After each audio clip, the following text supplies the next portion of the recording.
ดีครับวันนี้ IT น่ารู้ก็จะมาแนะนำนะครับการสร้างไซต์นะครับหรือว่าเว็บไซต์จาก Google ไซต์นะครับตรงนี้นะครับก็ง่ายๆนะครับอันดับแรกเลยก็คือเรามาใช้ประโยชน์จาก Gmail นะครับบางคนไม่ค่อยได้ใช้ Gmail หลังจากมี Line มี Facebook มี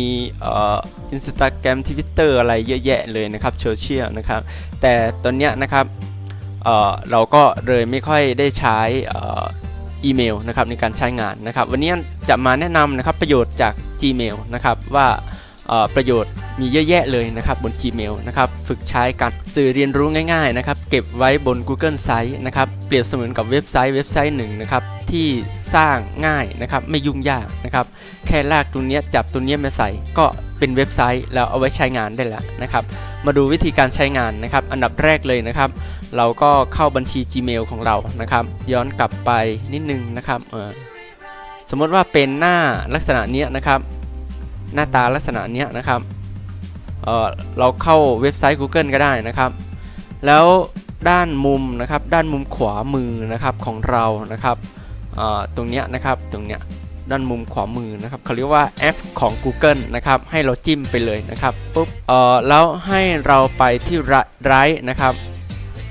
ไร Google Drive ตรงเนี้ยนะครับตรงเนี้ยนะครับสัญลักษณ์ตรงเนี้ยนะครับจิ้มไปเลยปุ๊บไรระบบก็จะให้เข้าสู่นะครับลงชื่อเข้าใช้งานนะครับเพื่อเข้าสู่ Google Drive นะครับตรงนี้เนาะนะครับเราก็พิมพ์อีเมลของเราเลยนะครับการพิมพ์บัญชีของ Gmail นะครับของ Google เนี้ยโดยหลักแล้วก็คือใช้ Gmail นะครับก็คือไม่ต้องใช้ S ก็ได้นะครับพิมพ์เฉพาะชื่อด้านหน้านะครับของผมเนี่ยก็คือ IT น่ารู้อย่างเงี้ยนะครับเสร็จแล้วก็ Enter แล้วก็หรือว่าปุ่มถัดไปก็ได้นะครับเสร็จแล้วก็ใส่รหัสผ่านของเรานะครับก็เข้าระบบเรียบร้อยนะครับเสร็จแล้วนะครับถ้าเราต้องการนะครับสร้างโฟลเดอร์ไว้นะครับในส่วนนี้ก็จะเป็นในส่วนของ Google Drive นะครับว่าจะเก็บงานเก็บอะไรนะครับต่างๆนะครับโดยพื้นที่ของ Google นั้นจะให้พื้นที่เก็บ15 กิกะไบต์นะครับตรงนี้นะครับก็คือเยอะพอสมควรนะครับเป็นรูปภาพเป็นอะไรเก็บได้ทั้งหมดครับโอเคเราจะเริ่มสร้างนะครับพอเข้าหน้าอันนี้คือหน้าของ Google Drive นะครับแต่ใครที่เริ่มใช้ใหม่ๆนะครับ Google Drive ใหม่ๆนะครับลองไปดูวิธีการนะครับการใช้งานเบื้องต้นนะครับตรงนี้ก็มันก็จะขึ้นอะไรต่างๆตรงนี้นะครับเราก็คลิกnext ไปหรือว่าคลิกกากบาทไม่ขอบคุณเลยต่างๆก็ได้นะครับถ้าใครยังไม่เคยใช้ก็จะไม่มีส่วนนี้นะครับอันนี้ผมใช้งานมาระยะหนึ่งแล้วนะครับก็จะเห็นลักษณะนี้เนาะโอเคเราก็ไปที่ปุ่มใหม่นะครับตรงนี้นะครับปุ่มใหม่คลิกเลยเสร็จแล้วไปเลือกที่เพิ่มเติมพอเพิ่มเติมเสร็จแล้วนะครับก็จะมี Google Site ตรงนี้นะครับขยายให้เห็นนิดนึงนะครับตรงนี้นะครับคำว่า Google Site นะครับเราก็เจอแล้วก็คลิกเลยปุ๊บตอนนี้นะครับผมจะเป็นเบื้องต้นนะครับก็คือยังไม่ลงรายละเอียดนะครับวิธีการสร้างนะครับตัวนี้นะครับผมจะสร้างตัวนี้สื่อการเรียนรู้นะครับสื่อตั้งชื่อเลยตรงนี้ก็ได้นะครับหรือว่าจะใส่รูปสัญลักษณ์ภาพด้านหลังก็ได้นะครับตรงนี้นะครับแต่ผมจะใช้คำว่าภาษาอันนี้เสร็จแล้วนะครับมีไซส์แล้วนะครับเพียงแค่ปรับแต่งตกแต่งนะครับก็ใช้งานได้แล้วนะครับแค่นี้นะครับการสร้างไซต์นะครับแค่ไม่กี่คลิกก็มีเว็บไซต์เอาไว้ประชาสัมพันธ์อะไรต่างๆนะครับนำเสนอนะครับทำสื่อนะครับเยอะแยะเลยนะครับเพียงแค่ไม่คลิกนะครับแถมยังฟรีอีกต่างหากนะครับโอเคเรียบร้อยนะครับต่อไปนะครับไปเลือกทีมนะครับอันนี้คือชื่อแบนเนอร์นะครับผมจะทำสื่อวิชาภาษาไทยนะครับระดับประถมศึกษาแบบง่ายๆนะครับใหญ่เกินตัวนี้นะครับส่วนหัวปกติ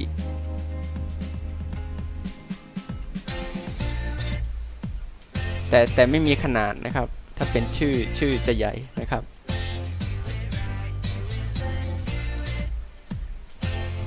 ลองปรับแต่งดูนะครับตรงเนี้ยปกติก็จะเล็กหมดชื่อจะใหญ่เนี่ยนะครับปรับแต่งได้เลยนะครับเสร็จแล้วเราก็ตั้งชื่อ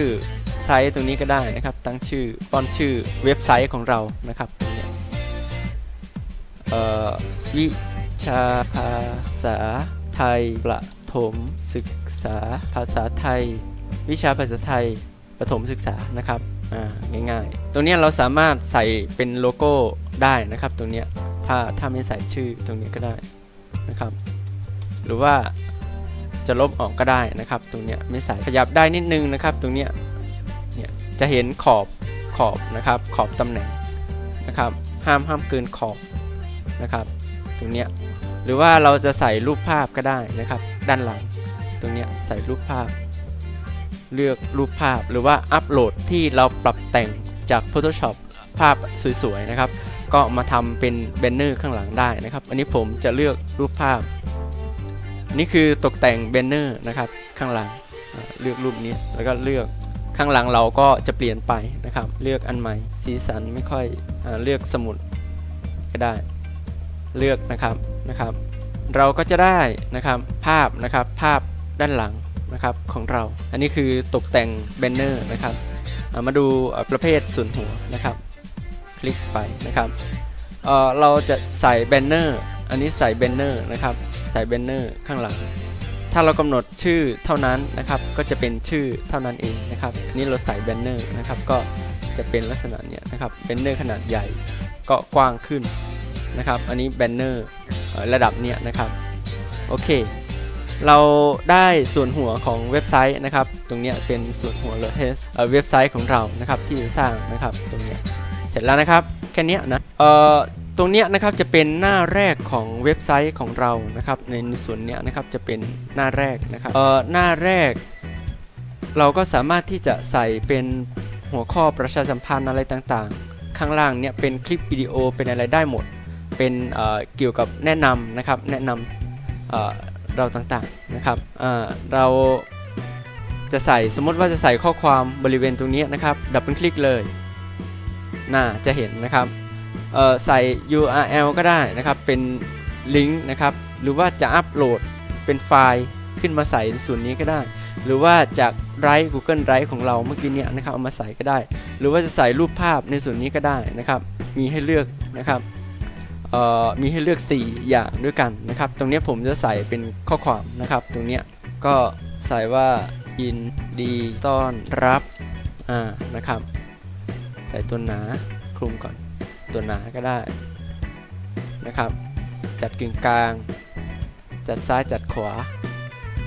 กึ่งกลางนะครับหรือว่าลำดับนะครับหรือว่าตรงเนี้ยแบบอักษรแบบใส่แบบโค้ดนะครับก็คือไม่ต้องไปใส่นะคือทำธรรมดาอย่างเงี้ยเรียบง่ายๆก็โอเคแล้วนะครับผมว่าอย่างนั้นนะครับเหมาะที่จะทำสื่อการเรียนรู้นะครับตรงเนี้ยนะครับหรือว่าแนะนำตนเองอะไรอย่างเงี้ยนะครับสามารถทำได้ตรงเนี้ยนะครับการใส่ข้อความก็แค่ดับเบิลคลิกนะครับถ้าจะใส่อีกอันก็ดับเบิลคลิกต่อไปนะครับใส่ได้นะครับอันนี้คือสามารถใส่โค้ดของข้อความได้นะครับลองบรรทัดต่อไป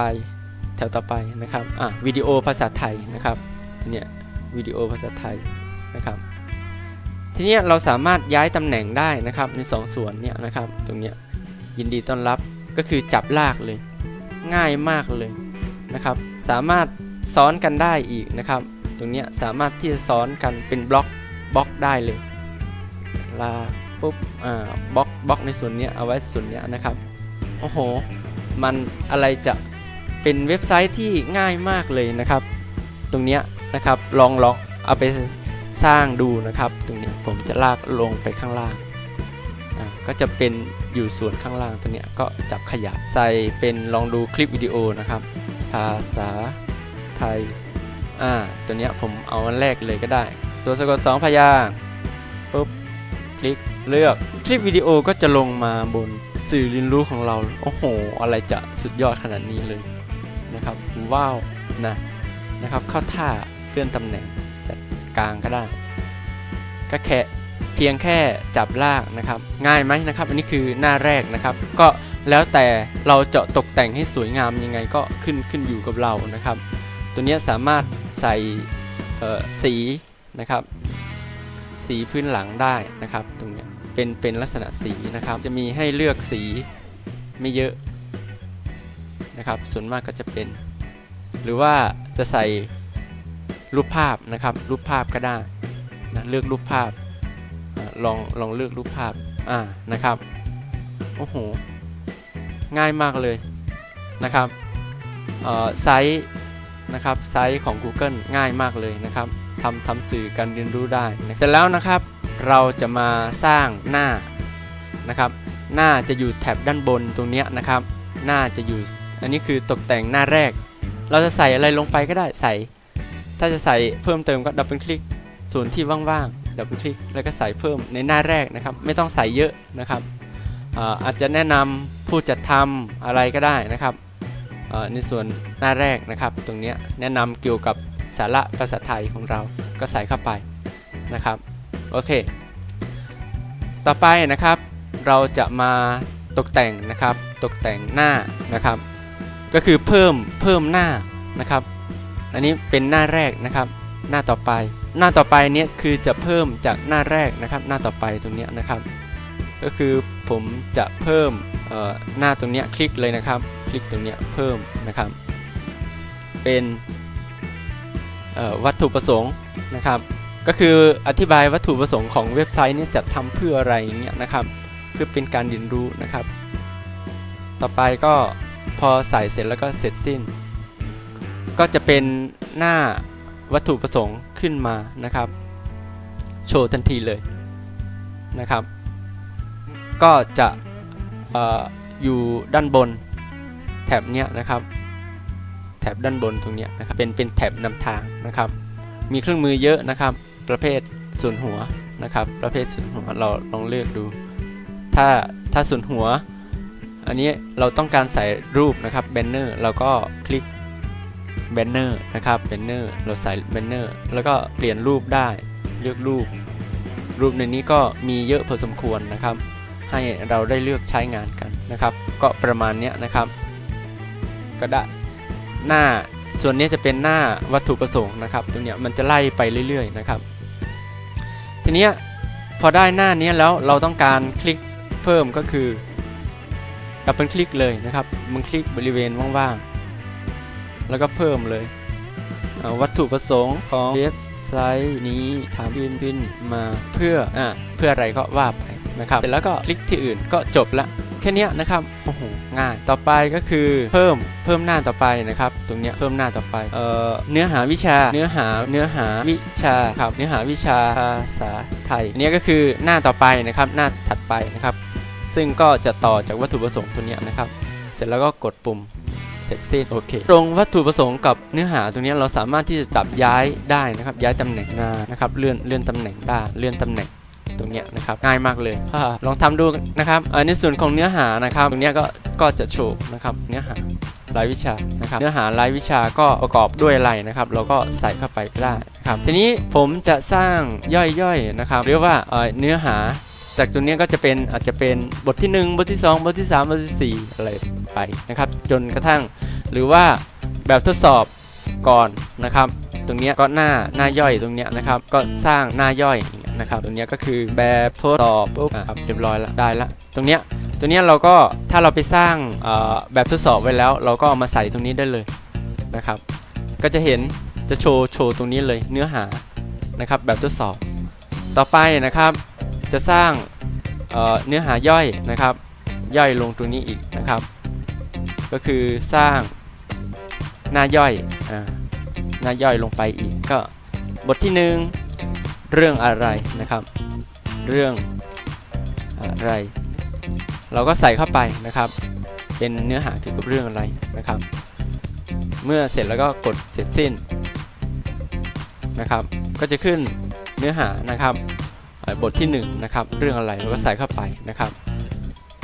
เสร็จแล้วเราก็ใส่เนื้อหาข้างล่างนี้ลงไปนะครับ เรามาดูข้างล่างมาดูข้างบนตรงเนี้ยก็จะขึ้นมานะครับตรงเนี้ยนะครับดูนะครับง่ายมากเลยนะครับต่อไปสมมติว่าเราต้องการใส่ผู้จัดทำอะไรอย่างเงี้ยนะครับเราก็ไปตรงนี้ได้นะครับหน้าหลักก็คือเพิ่มตรงนี้ได้นะครับเพิ่มหน้าตรงเนี้ยมันก็จะเป็นหน้าปกตินะครับคณะผู้จัดทำนะครับเสร็จแล้วก็เสร็จสิ้นนี่มันประมวลผลอยู่นะครับตรงเนี้ยสถานะประมวลผลก็จะขึ้นโชว์คณะผู้จัดทำตรงนี้นะครับ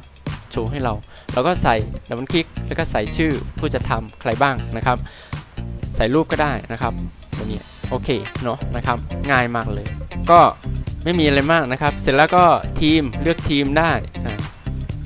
ทีมนี้ก็เรียบง่ายอริสโตเติล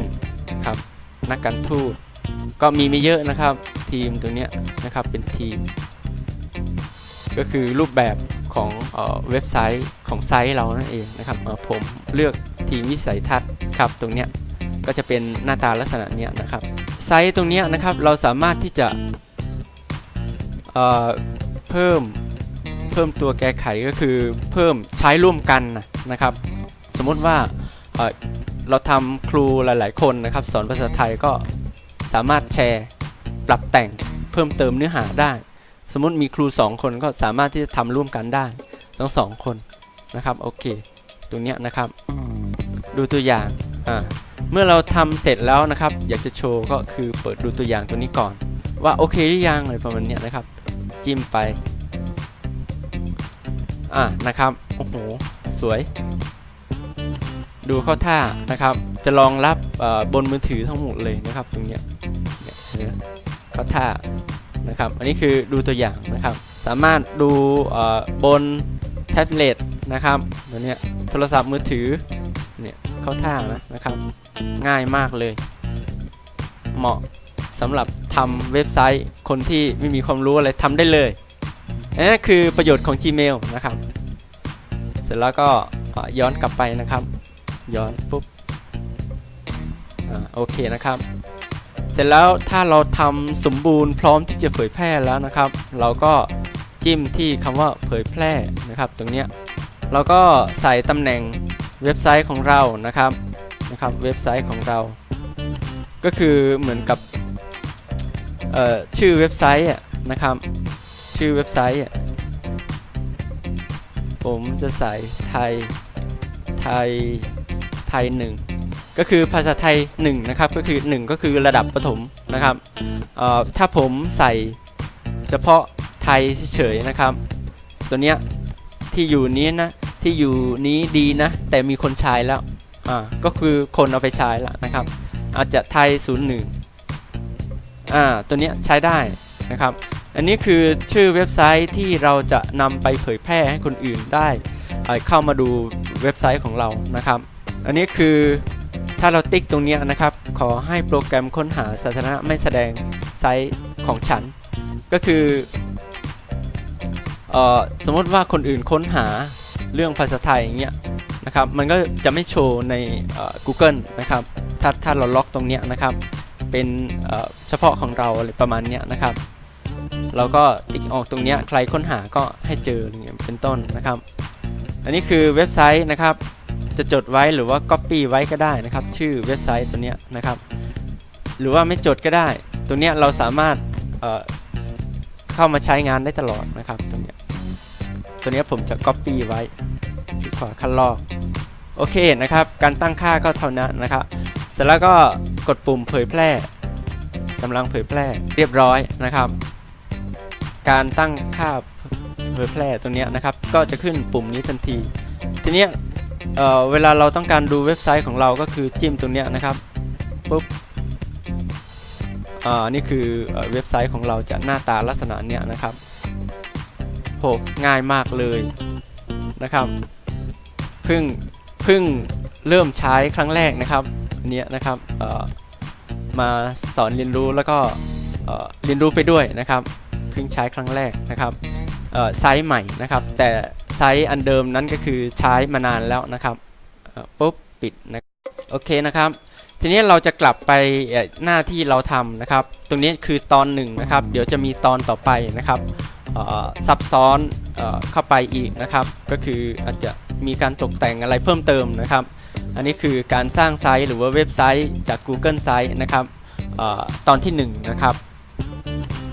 เรากลับหน้าไซต์ของเรานะครับตรงนี้นะครับปุ่มตรงนี้หน้าแรกของเว็บไซต์นะครับปุ่มมุมบนตรงนี้นะครับปุ๊บตัวนี้นะครับโอเคนะครับตัวนี้ผมใช้ตัวนี้ครั้งแรกนะครับระบบก็จะขึ้นนะครับให้เราได้ศึกษาเรียนรู้นะครับตรงนี้พบกับไซส์โฉมใหม่อย่างเงี้ยนะครับเราก็สามารถคลิกเลื่อนดูหรือว่าเริ่มใช้งานก็ได้นะครับผมจะคลิกเลื่อนดูนะครับสิ่งที่ดีที่สุดของGoogle อยู่ที่นั่นอย่างเงี้ยนะครับคลิกเข้าไปอีกขั้นของการทำงานร่วมกันอย่างเงี้ยนะครับเว็บไซต์ที่เหมาะสมกับอุปกรณ์เคลื่อนที่อย่างเงี้ยนะครับเลือกไปพบกับไซต์โฉมใหม่คลิกเข้าไปสิ่งที่ดีที่สุดมันก็จะวนอยู่อย่างเงี้ยนะครับโอเคเสร็จแล้วเราก็กดปุ่มนะครับปุ่มข้างล่างนี้นะครับปุ๊บเริ่มต้นใช้งานจิ้มเลยนะครับไซส์ตรงนี้นะครับเราสามารถที่จะสร้างเป็นได้เป็น 40-50 ไซส์เลยนะครับสมมุติว่าเรื่องเนี้ยจะโชว์นะครับตรงนี้ก็จะโชว์ไซส์ของเราที่เราสร้างขึ้นมานะครับตรงนี้เว็บไซต์ล่าสุดนะครับเรื่องที่1ก็คือวิชาภาษาไทยประถมศึกษาประถมก็เขียนผิดอีกแล้วนะครับตรงนี้นะครับถ้าเราสร้างวิชาต่อไปมันก็โชว์ตรงนี้นะครับไปเรื่อยๆนะครับเยอะแยะนะครับของเรานะครับเสร็จแล้วนะครับถ้าเราต้องการเข้าไปแก้ไขก็จิ้มเข้าไปปุ๊บคลิกเข้าไปนะครับจิ้มคลิกเข้าไปนะครับระดับประถมประถมก็ถูกแล้วนะครับแต่ข้างบนรู้สึกว่าข้างบนจะผิดนะครับชื่อประถมตรงนี้ผิดนะครับโอเคแค่นี้นะครับเสร็จแล้วก็กดปุ่มเผยแพร่เรียบร้อยก็ย้อนกลับไปดูได้ตัวนี้ระดับประถมศึกษาถูกต้องนะครับเราก็สามารถที่จะเข้ามาแก้ไขเพิ่มเติมได้ตลอดนะครับวิธีการก็คือนะครับการเข้าไปก็คือไซต์ google.com ตรงนี้นะครับสามารถเข้าตรงนี้ได้นะครับเว็บไซต์นะครับแต่ถ้าเราไม่ต้องการเข้าตรงนี้ก็คือเข้าไปในส่วนของ Google Drive ของเราได้นะครับตรงเนี้ยเราจิ้มเวลาเราเข้าระบบนะครับจิ้มตรงเนี้ยแล้วก็มาตรง Drive ตรงเนี้ยนะครับ Drive นะครับก็จะเห็นนะครับชื่อ Drive ของเราจะโชว์อยู่ในบนที่เก็บข้อมูลนะครับของ Drive ของ Google ตรงเนี้ยนะครับเราสร้างไรวิชาต่อไปนะครับเนื้อหาต่อไปนะครับมันก็โชว์ตรงนี้นะครับแต่ถ้าเราต้องการจัดระบบนะครับตรงนี้ก็เวลาเราสร้างแล้วก็จัดระบบยังไงก็คือจัดเก็บไว้บนโฟลเดอร์นะครับเก็บไว้ในโฟลเดอร์นะครับคลิกขวาการสร้างโฟลเดอร์นะครับคลิกขวาหรือไปที่ปุ่มใหม่ก็ได้นะครับมันจะมีคำว่าโฟลเดอร์ตรงนี้เราก็คลิกเข้าไปนะครับเสร็จแล้วก็ตั้งชื่อโฟลเดอร์ว่าไซต์ตั้งชื่อว่าเว็บไซต์ก็ได้เว็บไซต์ของฉันเว็บไซต์ของฉันนะครับเสร็จแล้วก็กดปุ่มสร้างได้แล้วนะครับกล่องโฟลเดอร์เนี่ยเราสามารถใส่สีได้นะครับปุ๊บสีเขียวเสร็จแล้วก็จับลากไซต์ที่เราสร้างขึ้นมาตรงนี้นะครับใส่ในกล่องโฟลเดอร์นะครับแต่ถ้าเราไม่จับใส่โฟลเดอร์มันก็เต็มเหมือนเราเก็บงานไว้บนหน้าจอคอมพิวเตอร์เต็มหมดอะไรเงี้ยนะครับอันนี้เราก็สร้างจัดระบบนะครับอันนี้นะครับโอเคเนาะนะครับการสร้างไซต์นะครับวันนี้นำเสนอตอนที่1นะครับเริ่มต้นนะครับก็ง่ายๆนะครับเพียงไม่กี่คลิกนะครับอันนี้คือประโยชน์ของ Gmail นะครับเห็นไหมครับเพียงแค่ครั้งแรกนะครับในการสมัครนะครับเพราะฉะนั้นจำเอาไปใช้งานนะครับ อีเมลสำคัญนะครับเชื่อมระบบทุกระบบเข้าไปอยู่ในอีเมลทั้งหมดเลยปัจจุบันเนี้ยนะครับแม้แต่ LINE นะครับ Facebook ก็การลงทะเบียนอะไรผ่านอีเมลทั้งหมดเลยนะครับเพราะฉะนั้นอีเมลมีประโยชน์นะครับตรงนี้เนาะนะครับสำหรับท่านใดที่ใช้บนเครื่องคอมพิวเตอร์สาธารณะนะครับทุกครั้งที่เลิกใช้งานนะครับควรที่จะออกจากระบบนะครับตรงเนี้ยนะครับตรงเนี้ยนะครับจิ้มแล้วก็ออกจากระบบนะครับทุกครั้งเลยนะครับจำไว้เลยนะครับตรงเนี้ยออกจากระบบนะครับโอเคนะครับสำหรับใครที่เห็นว่าสื่อการเรียนรู้ตรงนี้มีประโยชน์นะครับก็ฝากกดไลค์กดแชร์กดติดตามให้ด้วยนะครับสำหรับวันนี้ขอบคุณมากครับสำหรับการติดตามสวัสดีครับ